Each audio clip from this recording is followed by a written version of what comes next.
Fa maninona indray Nji? Mandreraka be. Tomany. Mandreraka be ke. Misy inona indray tatalao? Mandreraka be lera fozako. Ahoana indray izy?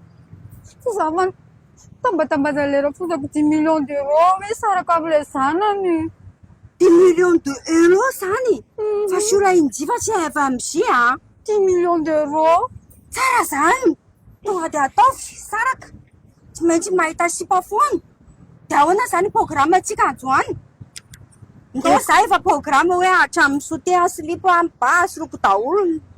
Ndao tsika. Boka aloha fa programme inona fa tsy androany programme antsika sindry fa hiaraka ahoana? amin'ny sipa koa. Fa ahoana mbola mianaka tsy fa hoe saraka dia mahazo vola 10 millions euros. Ka tiako izy dia tsy maka le vola ako. Fa ahoana atao inona fitiavy tena fiendrana za tsy ilaina namana fiendrana be.